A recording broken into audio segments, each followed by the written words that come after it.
Muhammadiyah Sunnah Channel. Lillah, nyunnah, merenah. Kalau Allah mencintai seorang hamba, Allah ingin agar si hamba itu bersih dari dosa. Ditunggu tobat? Tidak.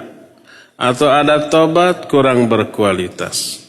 Allah bantu untuk menghapus dosanya dengan diberikan ujian dan musibah, baik sakit, kesedihan, atau penderitaan lain.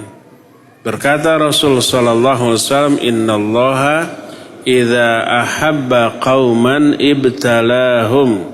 Sesungguhnya Allah kalau mencintai satu kaum, Allah akan memberikan ujian atau musibah kepada orang itu.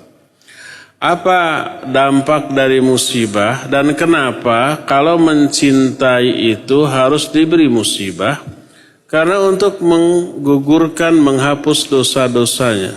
Semua penderitaan, lahir atau batin, fisik ataupun psikis, sakit badan, atau sedihnya hati, merasa terteror dan tidak nyamannya hati, resah dan gelisahnya hati, itu menggugurkan dosa yang diterima oleh orang itu. Semakin gede penderitaan, semakin banyak dosa yang gugur. Oleh karena itulah, pernah dan sering saya ungkapkan, ketika seorang sahabat mendengar Nabi SAW menyatakan tidak ada yang menimpa seorang muslim, baik itu penyakit, kelelahan, kesedihan, resah dan gelisah, kecuali Allah akan menggugurkan dosa orang-orang itu. Mendengar itu seorang sahabat tertarik, tergiur, ingin bersih dosa, lalu dia berdoa kepada Allah, "Ya Allah, sakitkan saya seumur hidup." Kenapa dia minta sakit? Agar dosa-dosanya apa? Berguguran dari dirinya. Tapi jangan sampai sakit saya ini menghalangi saya dari 3 hal. Dari sholat berjamaah, dari haji, dan dari jihad. Sejak saat itu badannya panas sampai matinya. Ya, kenapa? Karena dia tergiur dengan keuntungan dari sakit. Berupa berguguran dosa, berupa dapat pahala dari kesabaran. Asal sabar, jangan banyak mengeluh.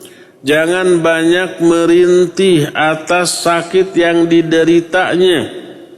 Apalagi umpamanya suudzon kepada Allah dan menyalahkan Allah. Ya Allah, kenapa orang kafir, orang yang durhaka tidak ibadah sehat-sehat saja, saya yang suka ibadah kok diberi sakit? Nggak boleh suudzon begitu. Sakit itu kasih sayang Allah. Dengan sakit dosa gugur. Orang yang sehat dengan sehatnya dia wajib ibadah, wajib ikhtiar, ternyata tidak, itu nambah dosa. Sehatnya lebih banyak nambah dosa. Kalau sakit jelas mengurangi dosa, menggugurkan dosa, meraih pahala kesabaran.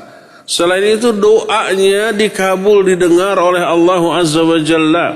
Maka dalam sakit perbanyaklah doa, perbanyaklah zikir, perbanyaklah optimisme, sabar, jangan mengeluh, jangan merintih, jangan suudzon kepada Allah. Maka itu baik sampai Allah memandang kita sudah layak untuk diberi kesembuhan dari rasa sakit kita. Ya, boleh nggak kita ikhtiar berdoa untuk sembuh dan ikhtiar untuk sembuh? Boleh. Nabi SAW memerintahkan, tadawau fa inna likulli da'in dawa. Berobatlah kalian, karena setiap penyakit itu pasti ada obatnya. Beliau memerintahkan untuk berobat.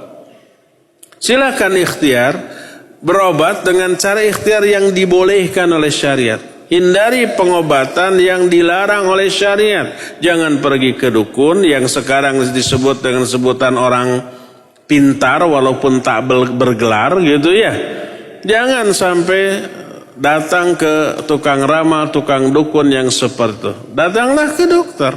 Datanglah ke terapis kesehatan yang berlisensi, yang bisa memberikan terapi yang bisa menyembuhkan secara medis, secara rasional, secara logis ya, dan berdoalah kepada Allah Azza wa Jalla. Selama proses penyembuhan itu berjalan, wajib sabar, wajib banyak berdoa dan berzikir kepada Allah, maka yang diperoleh hanyalah keuntungan.